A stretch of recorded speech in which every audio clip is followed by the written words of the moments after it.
ಭಿನ್ನ ರಾಶಿ ಅಂದ್ರೇನು? ಇವು ಲೆಕ್ಕ ಅವ.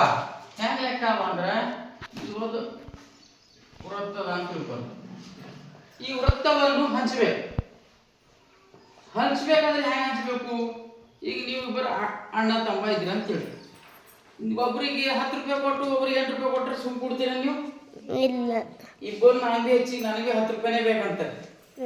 ಹಂಗ ಇದು ಸಮವಾಗಿ ಹಂಚ್ಬೇಕು. ಇದು ಎಷ್ಟು ಹಣ್ಣು? ಇದು ಒಂದದ. ಇದು ಒಂದದನ ಈಗ ಇದು ಬಂದ್ರೆ ಈಗ ಎಳದೆ ಬಂದ್ರೆ ಎಷ್ಟು ಭಾಗ ಆಯ್ತವ್ರಿ? 2. ಇದು ಏನ್ ಬರ್ತೇವೆ? ಭಿನ್ನ ರಾಶಿ. ಒಂದು ವಸ್ತುವನ್ನು ಸಮನಾಗಿ ಹಂಚುವ ವಿಧಾನವೇ ಭಿನ್ನ ರಾಶಿ. ಸಮ ಹಂಚ್ಬೇಕು. ಹೆಚ್ಚು ಕಮ್ಮಿ ಬಂದ್ರೆ ತಗೋತೇವೆ, ತಗೊಂಬಲೇನು ಯಾರು ತಗೊಂಬಲ್ಲ. ಹಾಗ ಈಗ ಮತ್ತೊಂದು ಇದು ಚೌಕ್ ಆಯತ ಅಂತ ತಿಳ್ಕೊಳ್ಳಿ. ಈ ಆಯತಕ್ಕೆ ಹಿಂಗ್ ಮಾಡಿದ್ವಿ ಅಂದ್ರೆ 4 ಭಾಗ. ಒಂದ್ ಇದ್ದಿದ್ದು ಎಷ್ಟು ಭಾಗ? ಅದು 4 ಭಾಗ. ಇದು ಓದದಂಗ ನಿಮಗೆ ಮೊದಲು ಹೇಳಿದ 4ನೇ 1, 2ನೇ 1. ಇಂಗ್ಲಿಷ್ದಾಗ ಹೇಳ್ತಾರೆ 1/4 1/2. ನೋಡ್ರಿ, ಫಸ್ಟ್ ಏನ್ ತಿಳ್ಕೊಬೇಕು ನಾವು? ಭಿನ್ನ ರಾಶಿ ಅಂದ್ರೆ ಏನು ಅಂತ ತಿಳ್ಕೊಬೇಕು ನಾವು. ಭಿನ್ನ ರಾಶಿ ಅಂದ್ರೆ ಏನು ಹೇಳ್ದ ಹೀಗೆ.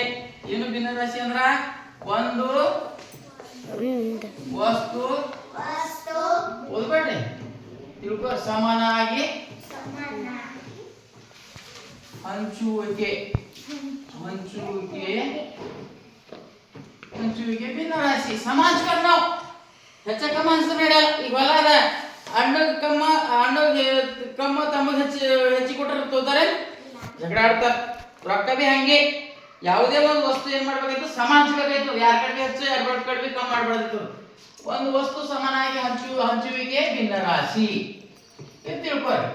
ಈ ಭಿನ್ನ ರಾಶಿ ಅಂದ್ರೆ ಏನು? ಹೆಂಗಿರ್ತಂದ್ರ ಭಿನ್ನ ರಾಶಿಯ ರೂಪ. ಭಿನ್ನ ರಾಶಿ ರೂಪ ಹೆಂಗಿರ್ತದ ಅಂತ ನಾವು ಫಸ್ಟ್ ತಿಳ್ಕೊಬೇಕು. ಭಿನ್ನ ರಾಶಿ ಯಾವ ರೂಪದಾಗ ಇರ್ತದ ಅಂದ್ರೆ ಹಿಂಗಿರ್ತ ನೋಡ್ರಿ. ಭಿನ್ನ ರಾಶಿ ಈಗ ಬೈತಾ ಭಿನ್ನ ರಾಶಿಯ ರೂಪ ಅಥವಾ ಅದು ಯಾವ ರೂಪ ಇರ್ತಂದ್ರೆ x/y. ಈ ಟೈಪ್ ಇತ್ತು. ಹೆಂಗ್ ಓದೈತಿ ನೋಡ್ರಿ? x/y. ಕನ್ನಡದಾಗ ಓದೈತು y ನೇ x. ಇಲ್ಲಿ ಹೆಂಗ್ ಓದ? 4ನೇ 1 ಅಂದಾಗ y ನೇ x. ಇಲ್ಲಿ ಏನದ ಅಂದ್ರ ಇವಕ್ಕೊಂದು ಹೆಸರು ಬರಿ. ಯಾವಕ? x ಕೊಂದು ಹೆಸರು ಅದ, y ಕೊಂದು ಹೆಸರು ಅದ. ಹೆಂಗದ ಹೆಸರು ನೋಡ್ರಿ? ಈ ಇದಕ್ಕೇನಂತಾರ? ಛೇದ. ಇದು x ಅದ, ಛೇದ. ಇದು ಅಂಶ. ಮೇಲೆ ಇರೋದಕ್ಕೆ ಏನಂತಾರ? ಅಂಶ. ಇದು ಹಿಂಗ ಭಿನ್ನ ರಾಶಿ ಹೆಂಗೆ ಬರಿತೀವಲ್ಲ ನಾವು? ಇದು ಕೂಡ್ಸೋದಾಯ್ತು, ಇದು ಕಳೆದಾಯ್ತು, ಇದು ಗುಣಾಕಾರ ಆಯ್ತು. ಇದು ಭಿನ್ನ ರಾಶಿ ಐತಲ್ಲ, ನೀವೊಂದು ಚುಕ್ಕಿ ಕೊಡ್ತೇವಲ್ಲ, ಭಾಗಾಕಾರ ಸಂಖ್ಯೆ ಅದ, ಮಾನ ಅದ. ಈ ಭಿನ್ನ ರಾಶಿ ಮಾನದ ಮ್ಯಾಲ ಇದ್ದಕ್ಕೆ ಅಂಶ ಅಂತಾರ. ಈ ಕೆಳಗೆ ಇರ್ತ ನೋಡ್ರಿ. ಕೆಳಗೆ ಏನದ? ಇಲ್ಲ ನಂಬಲ್ಲಿ ಕೆಳಗೆ ಏನದ? ಏನಿಲ್ಲ. ಏನದ? ಒಳಗೆ ಏನೇನ್ಬೇಕು? ಛೇದ. ತಿಳಿತಾ? ಆ ರೇಗದ ಮ್ಯಾಲ ಇರ್ಬೋದು ಅಂಶ, ರೇಗದ ಕೆಳಗಿರೋದು ಛೇದ. ಛೇದ ಎಷ್ಟದ, ಅಂಶ ಎಷ್ಟದ ಅಂತ ಹೇಳಕ್ ಬರ್ಬೇಕು. ಒಂದು ಉದಾಹರಣೆ ನೋಡ್ರಿ ನಾವು.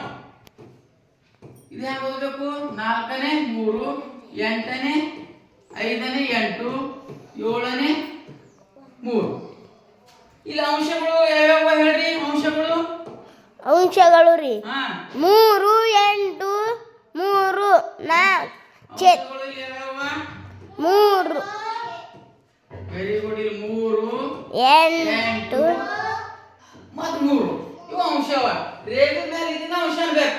ಛೇದಗಳು 4, 5, 7. ಎಷ್ಟೆಷ್ಟವ? 4, 5, 7. 4, 5, 7.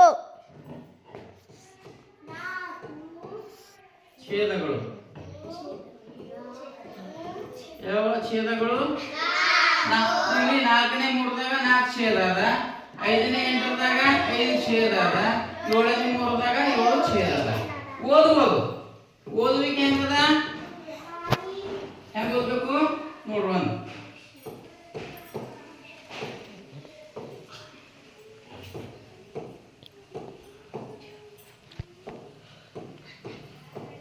ಒಂದು ಓದೋದು ಹೆಂಗೆ ಓದ್ಬೇಕು? 4ನೇ 3 ಕರೆಕ್ಟಾ? ಇದು 5ನೇ 8 7ನೇ 3 7ನೇ 3 ಇಲ್ಲಿ 4 ಅಂಶ ಅದ, ಇಲ್ಲಿ 3 ಛೇದ ಅದ, ಇಲ್ಲಿ 5 ಅಂಶ 8 ಛೇದ, ಇಲ್ಲಿ 7 ಛೇದ 3 ಅಂಶ, ಇಲ್ಲಿ ನೋಡಿ 4 ಛೇದದ 3 ಅಂಶ, ಇಲ್ಲಿ 5 ಛೇದ 8 ಅಂಶ. ಈ ರೇಖೆ ಕೆಳಗಿದ್ದು ಛೇದ, ರೇಖೆ ಮೇಲಿದ್ದು ಅಂಶ. ಓದ್ಲಕ್ ಬರ್ತದೆ. ಇದು ಓದ್ರಂದ್ರೆ ಹೆಂಗ್ ಓದ್ತೀರಿ? 5ನೇ ಇದು ಹೆಂಗ್ ಓದ್ತೀರಿ?